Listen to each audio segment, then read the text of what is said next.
Welcome to Cheat Confessions. Let's get started with today's story. She left with another man on a Tuesday morning. Kissed me on the cheek first, actually kissed me on the cheek, and said she needed time to figure things out. 3 weeks later she came back to figure out that there was nothing left to figure out. I had already done all of it for her. My name is Daniel.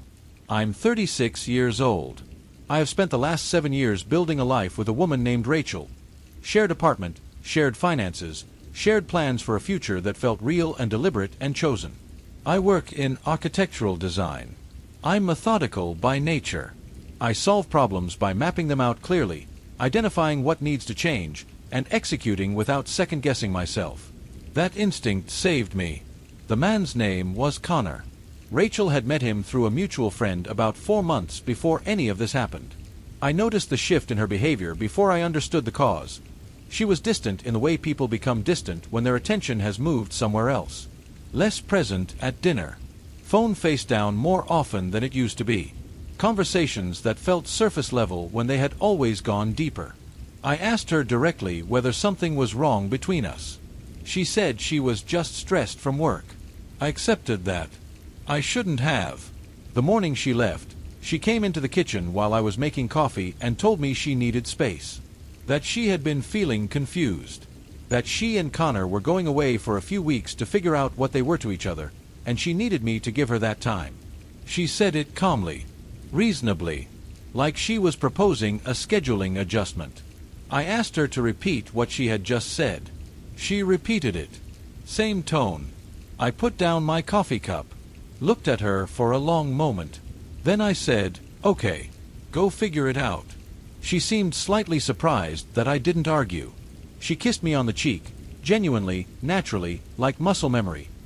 Grabbed the bag she had already packed and placed by the door the night before, and left.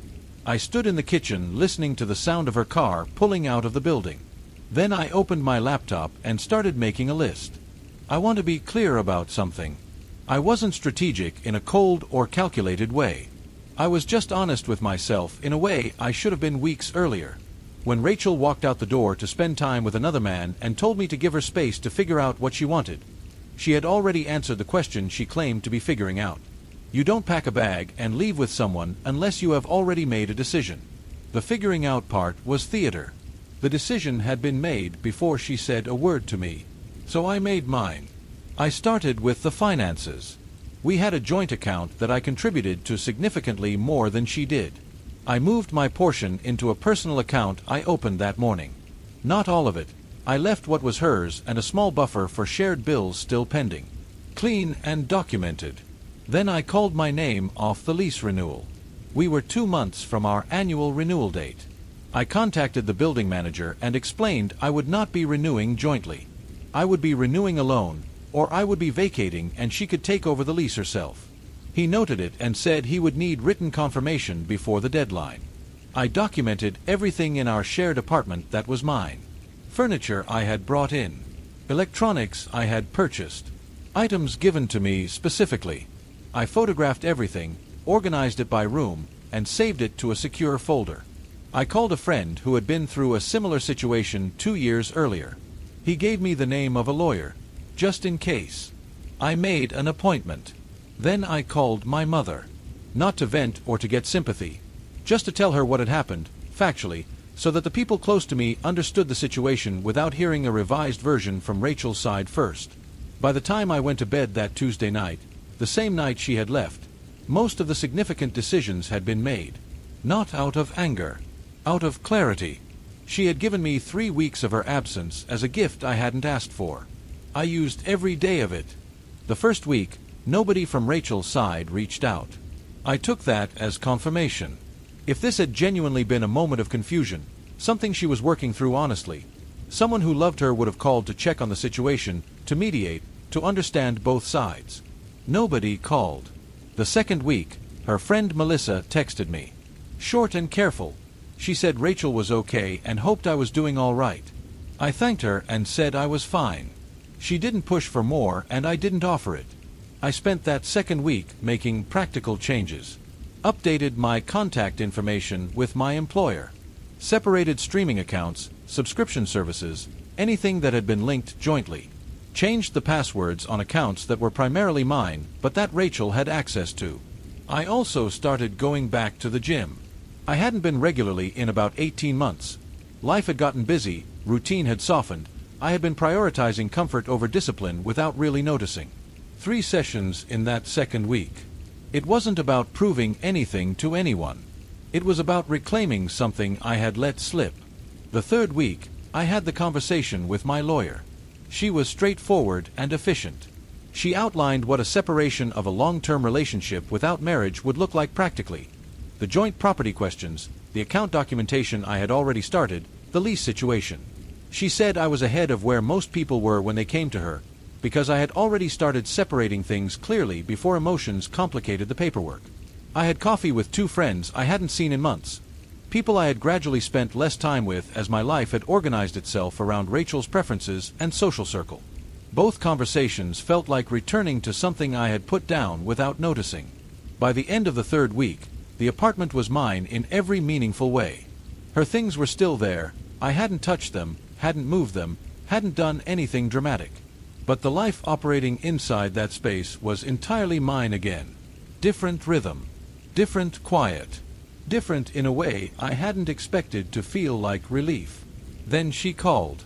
It was a Thursday evening. I was cooking dinner, something I had started doing properly again in the last week, an actual meal instead of whatever was easiest when you're going through the motions. She said she was ready to come home. That she had done the thinking she needed to do. That she wanted to talk and figure out where things stood and whether we could work through it together. Her voice was measured, slightly cautious. She was reading the room through a phone line, trying to determine what version of me she was dealing with. I told her she could come by to collect her things. A pause. She said she meant come home, not collect things. I told her I understood what she had meant, and I was telling her she could come by to collect her things. Another pause, longer this time. She asked what that meant. I told her it meant exactly what it sounded like. That she had left with another man and told me she needed to figure out what she wanted. And I had respected that entirely. I had given her the space she asked for. And in that space, I had figured out what I wanted too. She said she had made a mistake. That what happened with Connor was a mistake she had realized quickly. That she had been confused and she understood now how badly she had handled things and she wanted the chance to fix it. I told her I believed her. That I believed she had realized it was a mistake. And I told her that didn't change my answer. She went quiet for a long time. Then she asked if I was serious. I told her yes. And I told her she could come the following evening between 6 and 8 to collect her belongings, and that I would make sure the process was simple and respectful. She hung up without responding. She arrived at 7 the next evening with Melissa. I had already made 2 trips to the storage unit in my building and cleared space in the living room. Her things were organized clearly, not thrown together, not treated carelessly, just gathered and separated from what was mine with the same methodical attention I had brought to every other part of this. She walked in and looked around the apartment. I could see her processing the changes, the small ones that accumulate when someone has been living somewhere fully and alone. A different arrangement of the kitchen. New plants on the windowsill I had bought the previous weekend. The absence of the shared calendar on the refrigerator door. She asked if we could talk for a few minutes before she started packing. I said yes. We sat at the kitchen table. Melissa stayed near the door, wisely giving us the space. Rachel talked for about 10 minutes. She covered the confusion she had been feeling for months. The way she had been pulling away without fully understanding why. The fact that the 3 weeks away had clarified for her that what she thought she was looking for wasn't what she had found. That she had come back knowing she had made the biggest mistake of her life. I listened to all of it. I didn't interrupt. When she finished, I told her I appreciated her being honest. I told her I believed that everything she was saying was genuine. And I told her it wasn't enough to change where I had arrived. She asked what had changed in 3 weeks. I told her nothing had changed. That's exactly the point. 3 weeks of her absence had produced a life that felt more like mine than the previous few years had. That wasn't evidence of a problem she had created. It was evidence of a problem that had been there longer than either of us had admitted. She started to cry. I handed her a box and told her Melissa could help carry things to the car. Her mother called the following morning. She was careful at first, asking how I was, saying she had heard from Rachel, saying the family was very concerned about both of us and hoping things could be worked out. I told her I was doing well, that I appreciated her reaching out, that I had a lot of respect for her family. Then she asked directly if there was any possibility of reconciliation, if I would be willing to give Rachel a chance to make things right. I told her honestly, no, not out of anger, not out of punishment, but because I had spent 3 weeks living clearly without the relationship and had come to understand something I should have faced earlier, that I had been accommodating a version of things that wasn't working, and Rachel's decision to leave had accidentally given me the space to see that. Her mother was quiet for a moment. Then she said she understood, that she was sorry things had ended this way, that she hoped I would take care of myself. It was a gracious conversation, more gracious than it needed to be, and I told her so. She said she raised Rachel to own her mistakes, that whatever happened between us, she didn't blame me for the decision I had made. I thanked her. We said goodbye. Rachel's father did not call. He sent a short text 3 days later that said simply, "I respect your decision. Take care of yourself." I saved that message, not out of sentiment, just because it was the kind of directness I had always appreciated and rarely encountered in situations like this. I want to be clear, I never confronted Connor, never sought him out, never felt the need. This isn't because I had no feelings about him. Obviously, a man who spends 3 weeks with someone else's partner while that partner is sitting at home processing the situation is not someone I held in high regard. But confrontation would have required me to treat him as significant. And I didn't. He was the symptom. Rachel's choices were the condition. What I did do was reach out to a mutual friend, Marcus, who had originally introduced them, not to cause problems, but to understand the timeline better. How long had the friendship been developing into something else before Rachel decided to leave? Marcus was uncomfortable but honest. He said it had been building for at least 3 months before she left, that there had been signs he had noticed but hadn't known how to address. I thanked him and didn't ask anything else. 3 months. That explained the distance I had noticed. The phone face down. The surface-level conversations.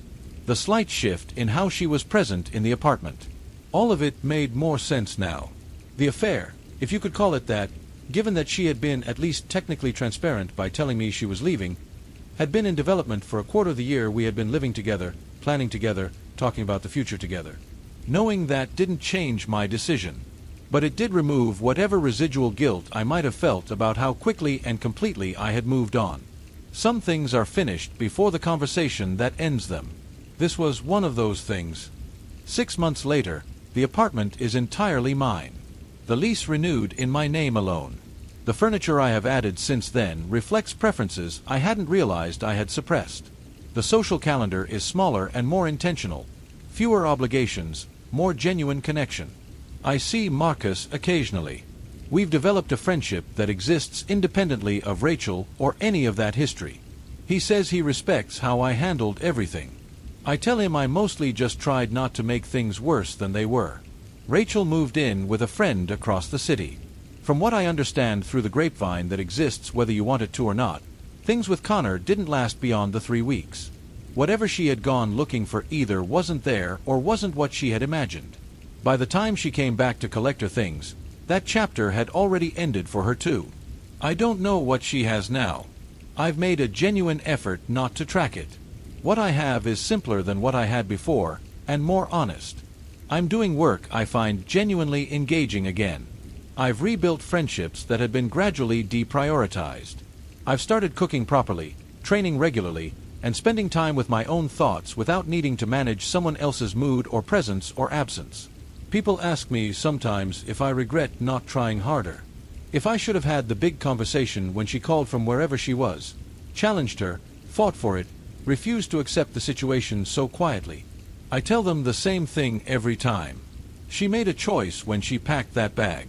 A clear, deliberate choice that she communicated to my face before she walked out the door. I responded to that choice honestly and directly. I didn't punish her. I didn't perform anguish to make her feel the weight of it. I didn't chase her or beg or manufacture the kind of dramatic confrontation that might have made a better story. I just built something in the space she left behind. And when she came back 3 weeks later, the space was full. Sometimes that is what strength actually looks like. Not a speech. Not a scene. Not a list of everything you sacrificed and everything she owed you. Just a man who, when given 3 weeks of involuntary solitude, used every single day of it to remember who he was without someone who had forgotten to choose him. She left thinking I would wait. I was too busy moving forward to notice when she came back. Thank you for watching.